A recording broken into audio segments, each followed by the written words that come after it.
Hello everyone, welcome back to the Tableau tutorials. In this video, we are going to continue our discussion on the iris dataset in Tableau.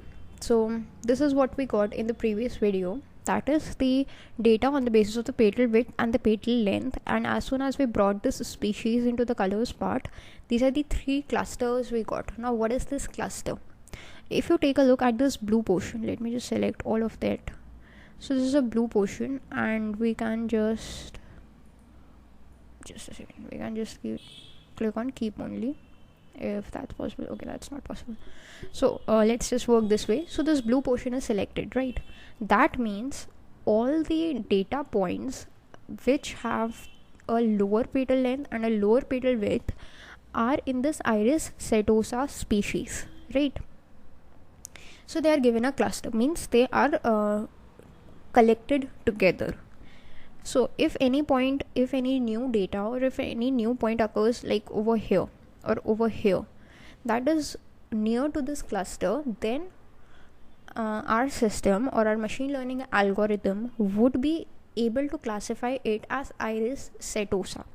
So this is what the purpose of a machine learning algorithm is, to work on the previous data set. Firstly, it works on the previous data set, that is this data set, suppose, and now it has got a parameter on how it is going to work. Now if any new data comes, it would be able to classify it very easily as iris setosa. That is, if any data set which is given a lower petal length and a lower petal width, it would be iris setosa. Okay, next we have is iris versicolor. So if we just go on keep only iris versicolor, okay, so keep only won't work, we can just select it like this. So what will happen is, in the case of iris versicolor, that's orange, the petal length is between 3 cm to 5.5 cm. Similarly, the petal width is between 1 cm to 2 cm. All the data between this range is in iris versicolor, with a few exceptions, like this is just below 3 or it is an exact 3, right? And this is 1.8, this is exact 1, like this. So all this data we are having, that means any of the data which is in these range would be classified as iris versicolor. The third is iris virginica, and this is the data we are getting for iris virginica, although some of the data for iris versicolor and iris virginica is colliding with one another, like these 2 points. So it might be a little bit difficult to classify them correctly, but we can get a pretty good accuracy through these clusters, right? That is the collection of the similar kind of data. Why are they called clusters, or how are they found, or how are they formed? That is through the center point. Each of these clusters have a center point, and the data that is taken, its distance from the center point is taken. If that distance is within the available range, so that data point is classified as that particular cluster. Otherwise, it is classified as a part of some other cluster. Suppose if I have a data point over here, right? So it is closer to this orange color cluster, so it would be classified as iris versicolor instead of this virginica or setosa. However, if it is over here, so it is closer to this particular cluster, that's why it would be classified as setosa. So that is how the classification occurs. This is just one machine learning algorithm, which is the clustering algorithm. Okay, so we are using this clustering algorithm, and this is the k-means clustering algorithm. That means we have the n number of clusters, or the k number of clusters. Here the number of clusters is 3, that is setosa, versicolor and virginica, right? This is on the basis of the petal width and the petal length. Similarly, we are going to do the exact analysis on the basis of the sepal length and sepal width. Why are we doing these two things? I will explain you just a few seconds later. So here we had the length in the columns. Let's do the same thing. Sepal length in the columns and sepal width in the rows. Make sure the aggregate measures are unchecked. This is what we are getting if we go to species and bring in the color parameter over here. So this is the clusters. Let me just get the entire view. This is the clusters we are getting on the basis of the sepal width and the sepal length. That means the this blue part is setosa, orange part is versicolor, and the red part is virginica. Now if you take a look at these two data sets or these two graphs, then what do you think is best for identifying the type of a new data? Of course, it's the petal length and the petal width, because in the case of sepal length and sepal width, the data is all clubbed together, right? So we cannot use this as a parameter. It is essential to compare both of them because we wanted the best results for us, best results for our algorithm, best results for our model. And when we compared them, we found that petal width and the petal length is a better parameter for the cluster, for finding out the clusters, right? Now the sepal length has been rejected, so we can move this sheet over here and work with this petal.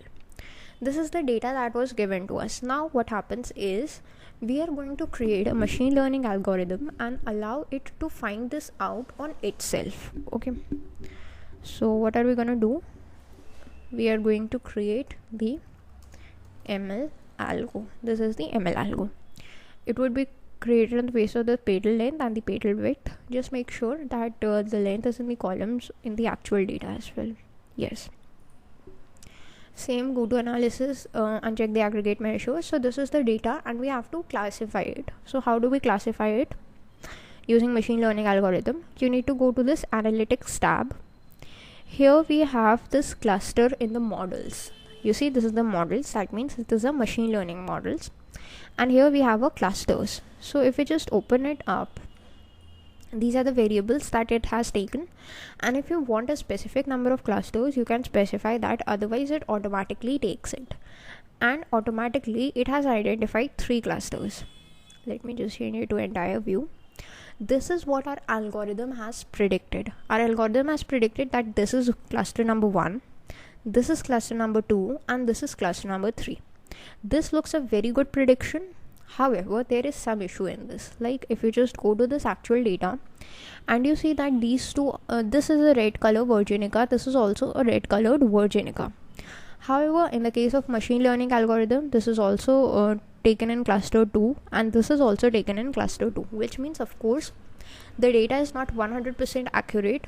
Despite that, it is a pretty good result, because 100% accuracy is not achievable, especially in data science, because that would mean that we have overfitted our data, and overfitting is always an issue. It may work for some data, but for the unseen or the new data, it may pose the problems. That is why a higher accuracy is good, above 60 to 70%. Anything above that is considered to be good. So we would be finding about the accuracy of this model as well. Okay, but before that, what we are going to do is, right now if you see, we have created 3 clusters, or the algorithm has created 3 clusters, 1, 2 and 3, but we want them to be specified as these species, Setosa, versicolor and Virginica. So what we can do is, we need to go to this sheet, drag these clusters into the tables. Just a second. Create a copy of it and drag it into the table, so a new column would be created, and that would be the clusters. Let's just name it as clusters. K-means. Okay, that's just the name of the algorithm. Now what I'm gonna do is, instead of 1, 2 and 3, I'm just gonna change its names. So how are we gonna do that? Let me come to this petal data. Here I'm just going to edit this group. The cluster 1 is going to be the iris setosa. So it's going to be iris setosa. Next is going to be the iris versicolor. So iris versicolor. Now you need to make one thing really sure over here, is that there is no spelling mistakes. If there is a spelling mistake, then the accuracy of the model would be affected. How? We will just take a few seconds to talk about that, and that's done. Click on apply, click on OK. Now if you go to ML algorithm, we have clusters k-means. We can drop it into the colors part, and now we are getting these cluster names as the species names. We don't have those cluster 1, cluster 2 and cluster 3, right? Now how are we gonna talk about the accuracy of this model, or how are we gonna find out the accuracy of the model? We will see it in the next video. That's all for this one. Thanks for watching.